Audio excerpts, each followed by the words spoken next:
to another video. So today's video, we are carrying on from part one of how to build your legs. The key, the secret, it's not really a secret, but carrying on from the fundamentals. So if you haven't watched part one, I would implore you to go and watch that, because I'm going to be touching on a few things I've talked about before from part one, but I'm not going to go too in depth because obviously we talked about it before. Part two is I'm going to give you a lot of tips on how to grow your hamstrings and your glutes. Everything that I'm going to talk about now, if you put together, hopefully will give you an insight into how to then go away and do your own programming and not rely on anyone else, which actually, if you think about it, is not a good idea because I sell training programs, but you know, I'm here to help. So don't forget, if you do enjoy this video, please leave a thumbs up because that really helps my channel, and don't forget to subscribe. Right, we'll go straight into the first point. In the previous video, I touched on how to do your own programming, the ideal reps, sets, things like progressive overload, periodization. And in this video, I actually did touch about training plateaus a little bit, but I'm going to actually go in more in depth to it. So the reason why I'm going to talk about training plateau, I know a lot of you thinking, what is a plateau? A plateau in very simple term is when at some point you're training and you just don't see any results, and which happens to a lot of us. Now, I'm going to give you a few key things on how you can change that, how you can go past that stage of once you hit a plateau, what are the things you can do, even ways you can help avoid training plateaus. So the first point is, which is going to be very obvious, is progressive overload in your training. Now, if you don't know what progressive overload is, check my previous video. Progressive overload in your training program, that would help you avoid plateaus. Again, periodization. Video, making sure that you have periodization in your training program, because that would help you avoid plateaus because you're not doing the same thing over and over again. One thing I do with my training program, so the CrossLifter app, is everyone on my training program has a test week the first week they do my program. And what that is testing your strength, your endurance, and your aerobic capacity. Why I do this is after 10 weeks, we then retest that first week. The reason of testing the first week and the end of the program, which is 10 weeks, is so that you can see how much progress you've made. And if you test again your 1 rep max on squats, 1 rep max on deadlift, and you feel like, hold on a minute, I haven't progressed in 10 weeks. That shows you that, okay, you have hit a training plateau, and then you can implement periodization. So that is a way for you to use that test week at the end of your session to change your training, because obviously something isn't working. I know with plateaus, a lot of us think it's training, but actually there's one key thing that a lot of us forget, and that's nutrition.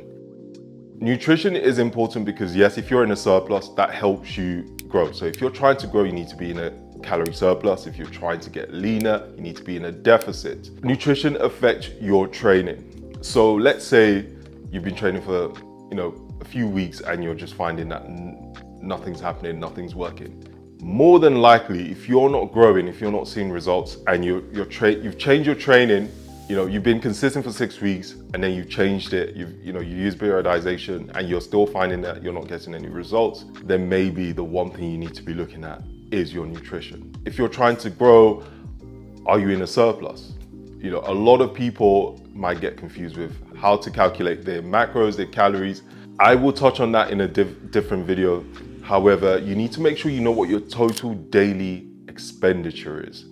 And there is a lot of websites that can help you calculate this. You don't even have to guess this anymore. So let's say your total daily expenditure for the day is 3,000 calories. To be in a surplus, you need to, I would say to you, 3,200. To be in a deficit, 2,900, 2,800. Let's look past that. Another thing I want to touch on is, you probably hear this all the time when people say, oh, I'm on a deload week, I'm on a deload week. When do you need a deload week? What is a deload week? A deload week is basically taking it easier on your body. So giving your body a bit of a break from all the hardcore beast mode training that you've been doing. And I always take a deload week. There's two ways. One is I purposely program it into my routine. So let's say I've been through a 12-week training. So I would then take a week or two deload week. Or Remember when I talked about plateaus? So if you are training and let's say the last 2 weeks has been terrible, you're tired, you're not motivated, you have no energy, I always say take a deload week. It could just be a week. How do you program a deload week? I know that's probably the only thing you care about. And usually what I do is that training session you have for that week, cut all the numbers in half. So if you were doing a lot of heavy 3, 4, 1 rep maxes, I would then, rather than doing those heavy low volume training, I would go into a more higher volume training. However, in terms of the sets, if you were doing 3 sets, cut that down to 2. And the whole point of a deload week is to at least cut your training down by 50%. So if you've been training 5, 6 days a week, cut it down to 3. And then have the other days as rest days, or just do something else. Another way I like to do a deload week is actually, for that whole week, I just don't go to the gym. I have hobbies outside of the gym that are still fitness. I do road cycling, I do bouldering, and that would be, for me, a great way to deload. So I am not doing any weight training. It could be a week, it could be 2 weeks. I always recommend at least a week. Some people prefer 2. And then going back into your normal routine after that. And you would always find that you're a lot more energized. Your body's had a nice break from all that heavy lifting and being absolutely battered from your training session. Another important factor, which a lot of us do not think about, is hydration. When you're training, studies have shown this, dehydration does impact your training in some form. So making sure you're hydrated will definitely have an impact when you come to training. So just those small things make a difference. That brings me nicely into the sponsor for today's video. Whoop is a track that I've been using for, gosh, probably about 2 years. I've been sponsored by Whoop for about 2 years as well. You guys probably see me wear this every time, every single day. Whoop is an awesome tracker because it tracks your sleep, strain, recovery. You can wear it 24/7. It is waterproof for those of you who are swimmers. You can wear it to swim.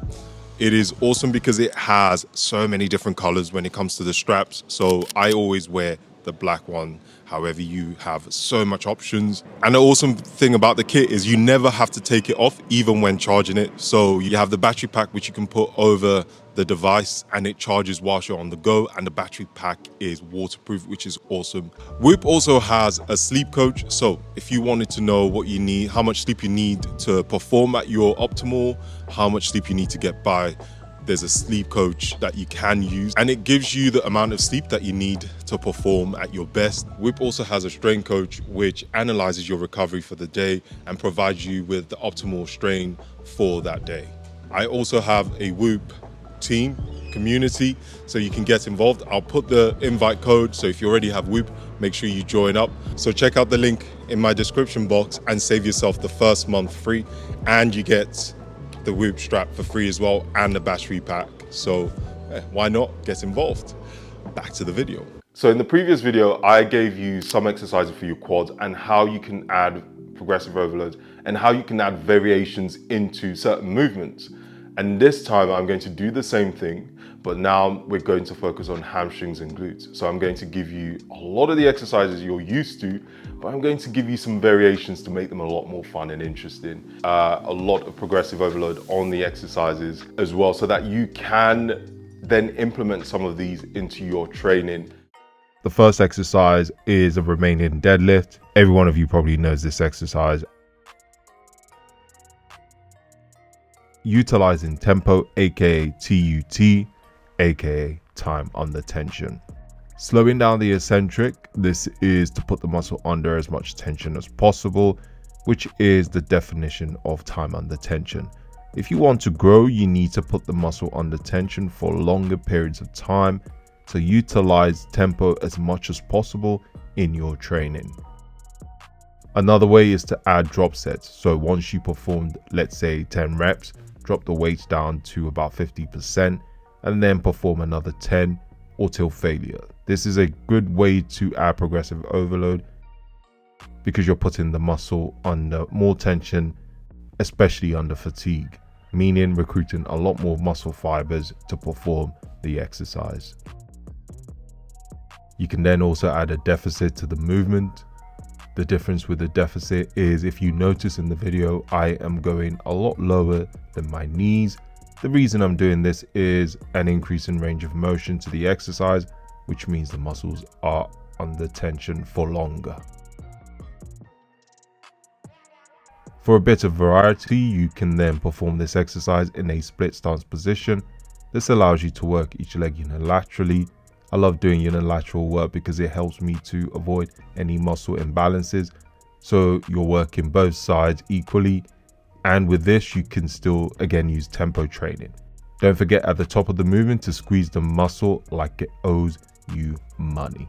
Every single rep on all of these exercises, you need to remember this. Here we have the conventional deadlift, again, probably a staple in everyone's training. And now I'm going to give you a way that you can add some progressive overload into this exercise. And yes, that is possible. What other things you can do is you can add some tempo into the eccentric. For example, 2-second eccentric tempo, reset, perform the exercise again. This is another way you can keep the muscle under tension for longer during the deadlift.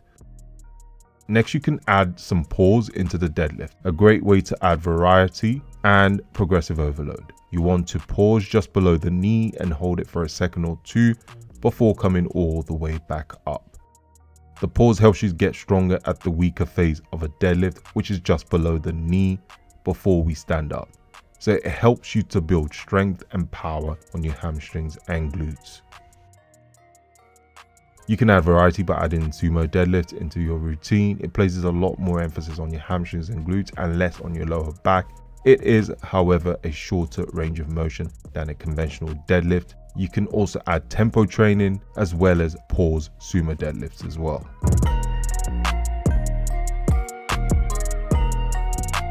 A great exercise for your hamstrings and glutes. And if you want to add some progressive overload, perform this in a deficit. Like I have mentioned before, a deficit allows you to increase range of motion when performing the exercise. What's great about this is you can make the deficit even higher if you wanted to, because that means your muscle is working harder to execute the exercise, which is what we want, because remember, that's the whole point of time under tension.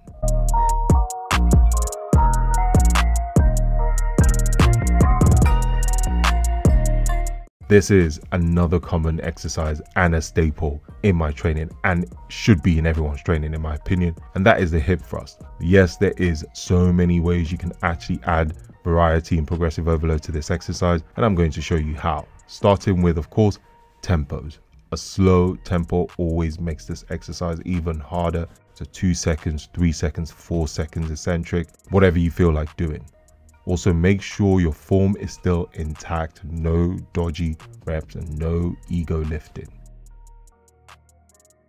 And then to progress this, you can add a pause at the top of the movement. Yes, this is awful. If you combine a pause with tempo, this is not fun, but it is absolutely incredible. So give that a try and thank me later. To add variety, you can perform a single leg hip thrust, opposite foot off the floor, so you're working your legs unilaterally, which means you can develop both sides equally and reduce the chance of imbalances. And of course, remember, you can still add tempo into this. Then you can also add some deficits into the single leg hip thrust. Yes, I know that sounds crazy. It is crazy, but trust me, you would absolutely love and hate this at the same time. It's another great way to increase range of motion. And again, if you want to grow, this is what you need to do.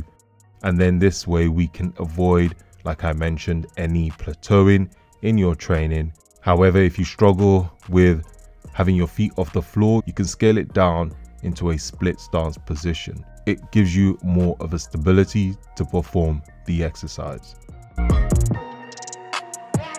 The leg press is another great machine to help develop your hamstrings and glutes. First tip, have your feet high up on the machine, as you can see in the video, and control the eccentric tempo. Just like every other exercise you have seen in this video, notice how I keep a nice and controlled eccentric when performing the movement to keep the muscle under as much tension as possible. One thing you can do is you can add a pause at the bottom of the squat. So not only are you adding tempo into the training, but also progressive overload. It could be 5 seconds, 6 seconds, 10 seconds. Yes, 10 seconds. And really focus on squeezing your hammies and glutes to drive the machine all the way back up. When it comes to training my calves, same principle applies. Add in some tempo training.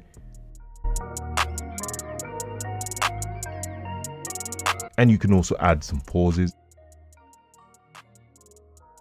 Whether it's standing or seated, it doesn't matter. But I prefer standing. So hopefully with this video and the one previous, this will give you enough of the tools to help you structure your training. And like I said, then you wouldn't need my help anymore, which I'm not sure is necessarily a good thing. But yeah, if you do enjoy this video, make sure you leave a thumbs up. Also, if you have any questions about any of the things mentioned in the video, or if you have any more content that you would like to see, anything else you'd like to learn, leave a comment and I'll be happy to answer them. And yeah, I'll definitely try and work to get that out to you guys. Hopefully you stay tuned and you'll be back for the next video. Thank you so much for watching. Don't forget to subscribe. Peace out.